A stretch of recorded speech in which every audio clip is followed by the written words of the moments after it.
25% वाले बढ़ोतरी करना होगा, 25% वाले बढ़ोतरी करना होगा। रनिंग स्टाफ के साथ सट्टा व्यवहार करना बंद करो, रनिंग स्टाफ के साथ सट्टा व्यवहार करना बंद करो। इस कड़ी में अगले वक्ता के रूप में अपने साथी संतोष कुमार दास जी से आग्रह करेंगे कि आएंगे और अपनी बातों को रखने का काम करेंगे। संतोष कुमार दास जी सभी आदमी को पानी चाहिए, तो अच्छे लगेगा, सीट खाली है। संतोष कुमार दास जी आइए, हम लोग बैठिए ना, लोग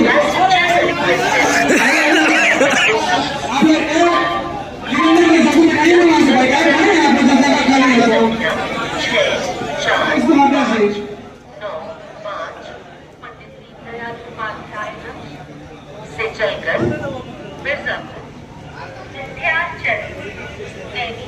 प्लेटफॉर्म क्रमांक हमारे तमाम गरीब साथी चाहे ट्रैफिक के हों चाहे लोगों के हों, आज बड़ा अच्छा लग रहा है कि हमारे बीच में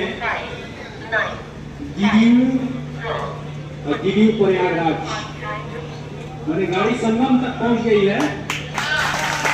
तो भीड़ तो होनी ही होगी, क्योंकि यदि वहां करोड़ों में है तो हम भी यहाँ से अपनी बात हजारों में लेके रेल मंत्री के जो कान में तेल डाल के सोए हैं वहां तक जरूर हम पहुंचा देंगे। मित्रों, जब चुनाव चल रहा था तभी मैंने इस बात को रखा था कि आप लोगों ने ध्यान से उस लेटर को नहीं पढ़ा था। उस लेटर में जब किलोमीटर अलाउंस जब हम लोग का निकला, उसी में एक साजिशा हर बार ये लिखा रहता था कि डीए बढ़ने पे 50%, डीए बढ़ने पे 25% माइलेज बढ़ जाएगा। वो उसमें जानबूझकर छोड़ दिया गया। ऐसा बार बार होता है।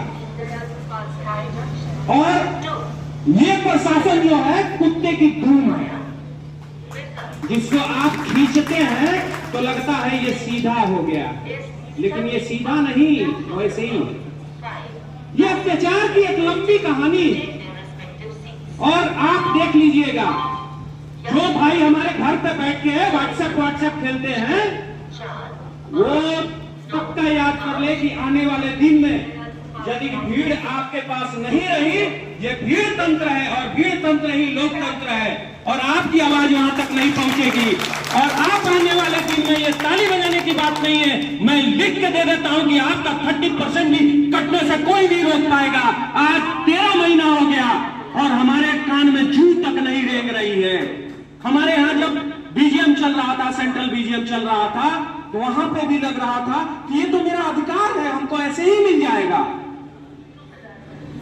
आपके अधिकारों में दिन प्रतिदिन कटौती होती जा रही है, और हम कान में तेल डाल के व्हाट्सएप खेल रहे हैं। अरे कुछ मेरे व्हाट्सएप भी यहां भी आ गए होते तो अच्छा लगता। लेकिन याद रखे सरकार कि यदि कुछ हमारे मित्र निकल के यहां पुरानी यूनियन अब बोलते हैं कि भाई हम लोग क्या कर सकते हैं, हम तो हारे हुए हैं। क्यों हार गए आप? यहां हारे हुए हैं, कल दिल्ली भी हारेंगे आप, यही आपका नतीजा रहा, तो आप कहीं भी नहीं जीतिएगा।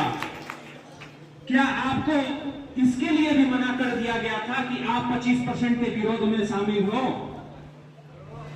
इलेक्शन ने किसी पार्टी को मना किया था कि आप मत आइए?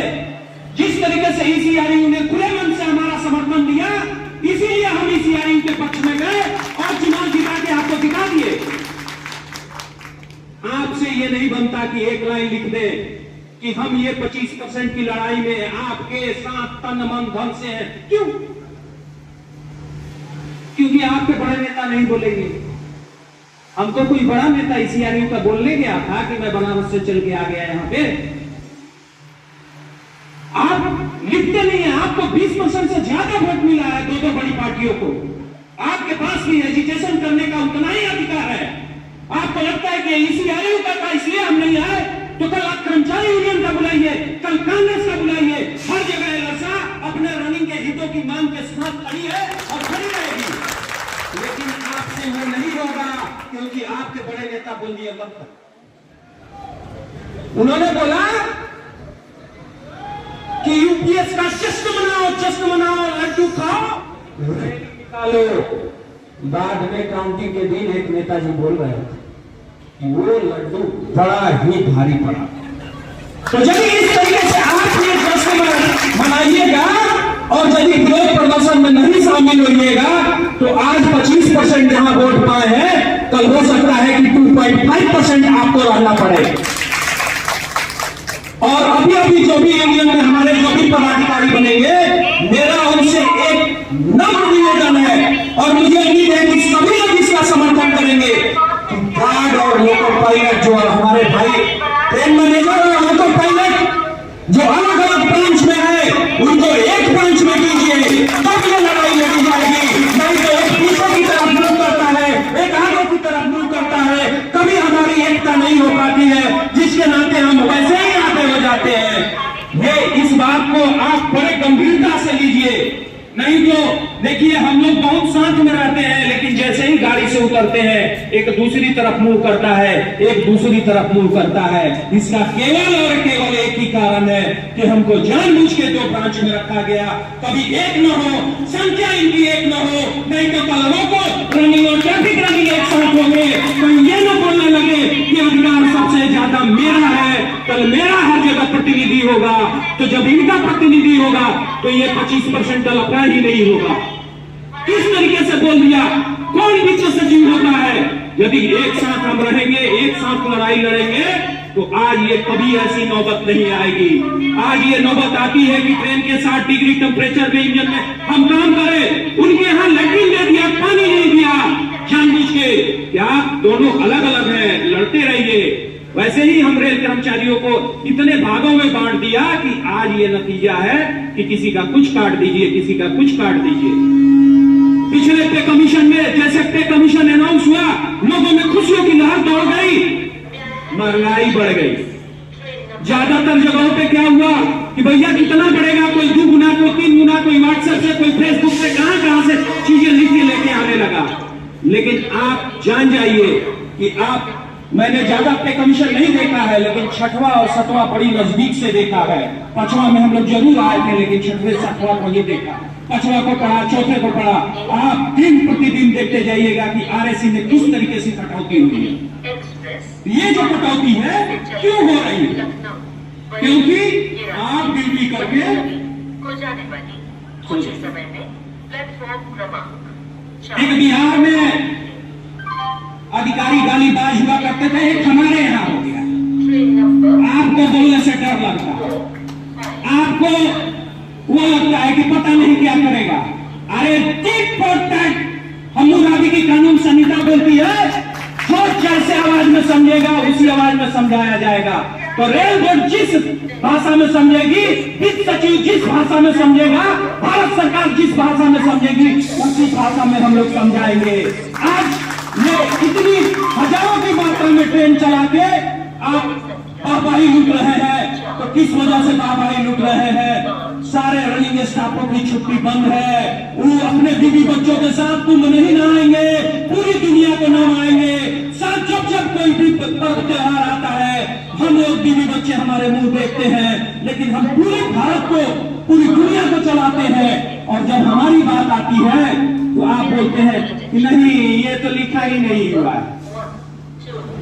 इनको समझाइए कि यदि आपके लिए जितने आयोजन है, जितने पर्व त्योहार है, जब स्पेशल गाड़ियां आप बढ़ा देते हैं, जब आप स्पेशल कुंभ के लिए 7,000 और 8,000 ट्रेन चलाने की बात करते हैं, जब ये चालक चलाएंगे ही नहीं तो कहां से रेल मंत्री, प्रधानमंत्री जो अपने बड़े बड़े पोस्टर लगवाएंगे, कहां से लगवाएंगे? जो कमाता है उसी के ऊपर आप अत्याचार करते हैं, तो ये अत्याचार नहीं चलेगा। जरा पिछले पे कमीशन को मैं ध्यान में दिलाना चाहूंगा। नॉर्मल सा एक गणित का 30% जोड़ के हम लोग का 3.01 से गुना हो रहा, इन्होंने 2.945 कर दिया। भैया गणित नहीं आती है क्या? नहीं आता आपको? बड़े बड़े विद्वान वहां वित्त सचिव, कौन कौन सचिव बैठे हुए। कल तक जहां पे आपको ये जो भी वो हो रहा था, आज आपको एक छोटा सा फॉर्मूला नहीं आता है, उसके लिए हम लोग बैठे। हम नहीं समझते कि आप लोग बैठे हुए हैं और आम आदमी के लिए किसका रहने का फॉर्मूला भी जानते हैं। थोड़ा हमको भी जानने की जरूरत है कि हमारा रनिंग अलाउंस कब निर्धारित हुआ, क्यों निर्धारित हुआ, कैसे निर्धारित हुआ, थोड़ा सा तो पढ़ना ही है। ये कोई 20 में थोड़ी हमको मिलता है। और ये 20 दिनों का टीए के हिसाब से कैसे हुआ, इसमें क्यों इतना मल्टीप्लिकेशन किया गया, ये भी जानना। लोगों को लगता है कि अरे मिल गया अब कुछ नहीं होगा। जिस टाइम रनिंग अलाउंस, पिछले बार रनिंग अलाउंस पे ही सबसे नजरें गड़ी हुई थी, 3 रुपया 99 पैसे के हिसाब से मात्र चलने लगा कि सरकार ने इसके समझौता कर दिया। लड़ते रहे लोग, डटते रहे लोग, यहां से लड़के आज कुछ मेरे मित्र यहां बैठे हुए हैं, कुछ नहीं है जो लाइन में होंगे। हम लोग यही कुंभ चल रहा था, अर्धकुंभ था। हम लोग नीचे स्लीपर में सीटों के नीचे सो के जाके वहां पे जंतर मंतर पे धरना देने का काम किया। जब सरकार को ये लगा कि अब बात नहीं बनेगी इनको देने के बगैर, तब जाके आधा अधूरा दिया। जहां मीन पे की बात है उसमें लिखा हुआ है, उस जगह पे हमारे विद्वान नेता लोगों ने जो तथाकथित दूसरे यूनियन संबंधित रहते हैं, वहां मीन पे को मिनिमम पे करके उस आधार पे बना दिया और बोला RS-80 लागू हो गया, जो कि लागू नहीं हुआ। आप पे एक दर्द पे दर्द, एक चोट पे चोट रोज पहुंच रहा है। आप कान में तेल डाल के सोए हुए हैं, ये बहुत ही बुरा होने वाला है। आप लिख लीजिए, यहाँ पे बैठे हुए हमारे दूसरे भी भाई बैठे हुए हैं। आप क्या समझ रहे हैं कि पे कमीशन आ गया, तो पिछले पे कमीशन में क्या मिला था? कुछ मिला था 14%, वो भी ठीक से। तो इस बार भी हो सकता है कि 5-7% दे दे। उसको लगा कि भाई जब 50% हम बढ़ा रहे हैं, जब 25% अलाउंसेस भी बढ़ा रहे हैं, तो एक नया जुमला बना दो कि पे कमीशन भी दे रहे हैं, जिसको देने के लिए वित्त मंत्री तैयार नहीं थी, जिसको देने के लिए वित्त सचिव और सब लोगों ने विरोध किया था। आज क्या हो गया भारत सरकार को? कुछ राज्यों में चुनाव नजदीक, और जब चुनाव आता है तो एक नया नया जुमला आता है, आपके फेसबुक व्हाट्सएप पे कुछ कुछ लिखना शुरू हो जाता है। पिछले बार जब हुआ तो बोला कि 18,000 पे बेसिक निर्धारित किया गया, यूनियन बोली 26,000 से कम तो हम लेंगे ही। बाद में सबको बता दिया गया, जब जब चुनाव आया तब ये लिखा गया कि 21,000 मिनिमम बेसिक पे तैयार हो गई है, तो 23,000 बेसिक पे तैयार हो गई है। लेकिन वही भाग के 3 पार्ट, वही 18,000 बना रहा। 55% पे हमारे हमला हुआ, उसको भी नहीं लिखा इन्होंने। जो बेनिफिट है तो 55% बेनिफिट को भी इन्होंने काटने की कोशिश की, उसका भी विरोध। हर चीज के लिए हम लोग को ये जो कुकुर है, इनका पोंछ खींच के ही रखना पड़ता है। जैसे छोड़िएगा वैसे ये ठीक से टेढ़ा हो जाते हैं और रनिंग स्टाफ के ऊपर टेढ़ी नजर हमेशा रखते हैं। किसका छुट्टी वाला? हर रोज ये साजिश चल रही है कि 1% हर साल स्टाफ कम करना। बताइए, अभी 2 दुर्घटनाएं हुई, हम लोगों से काउंसलिंग हो रहा है। हम लोगों को भी चाहिए कि पूरी सतर्कता बैठे। हमारे बहुत ट्रैकमैन साथी बैठे हुए हैं जो भी लाइन में चलते हैं। आप कोशिश कीजिए कि फॉगी वेदर में मैक्सिमम आप सीटी बजाइए, लेकिन पॉइंट्समैन साथी बैठे हुए जिनके साथ हम मिलकर चुनाव लड़े, उनका जान चला जाता है। कैसे जान चला जाता है? एक छोटी सी गाड़ी खरीदने पे 7-8 लाख की भी गाड़ी मिलती है तो उसमें रियर कैमरा मिलता है, हमारे यहाँ नहीं। उसमें लगाने में तो हमारे सर के ऊपर रखा हुआ है, सीधा बैठ जाओ, जमाल मत लीजिए, कान पे मत लीजिए। अरे साहब, वहां लगाइए कैमरा जहां नीचे से आप पैसा लेते हैं, उस पैसे का फोटो है। तुम देश को बेचते हो, हम देश को चलाने वाले लोग हैं, तुमको शर्म आना चाहिए। हम जब 1 मीटर 2 मीटर 5 मीटर हमारी गाड़ी बढ़ती है तो तुम बोलते हो, चले जाते हो, जैसे लगता है एक अपराधी वहां पकड़ा गया है। अरे तुम जो देश में 3 नंबर 4 नंबर काम कर रहे हो, उसके लिए तुमको हथकड़ी नहीं, सजाए मौत होनी चाहिए। हमारा मोबाइल है तो तुम्हें शर्म आनी चाहिए। तुमको कहां से हम FBI बुलाए, कहां से CBI बुलाए? सबका इलाज होगा एक ना एक दिन। बाप का गला जब फटेगा तो ये जितने भ्रष्टाचारी हैं और जितने भ्रष्टाचारी के सहयोगी हैं, कोई भी मुंह दिखाने के काबिल नहीं रहेगा। सबका इलाज करेंगे हम लोग। और ये ध्यान से सुनिए, जो भी बैठे हुए हैं DRM ऑफिस से लेके यहाँ तक, वहां तक जहां भी बैठे हुए हैं, किसी को भी हम लोग नहीं छोड़ेंगे। आज ये विनती हो गई है कि भाई इसका कितना मैंने 14 घंटे पे ड्यूटी दो, 4 घंटे पे क्या नाम है वहां पे वो करो, 4 घंटा खाना बनाने में लगेगा, 2 घंटा सोता है। बोला क्वालिटी रेस्ट कीजिए। गजब का क्वालिटी है आपका सर, ऐसा क्वालिटी अपने साथ निभाइए, हमारे साथ निभाने की जरूरत नहीं है। मतलब छुट्टी नहीं देंगे। कुछ लोग ऐसे ऐसे चीज है जिनके लिए बहुत बड़ी दुर्घटनाएं की है, सांप बच गए। आज आप छींके हैं, कहे एक बार छींक दिए, इसके लिए भी आपको एक पनिशमेंट दे दिया जाएगा। अरे शर्म करो, अपने पुराने इतिहास को याद करो, चुल्लू भर पानी में डूब मरो, कुछ नहीं होने वाला। इस तरीके से नहीं होगा।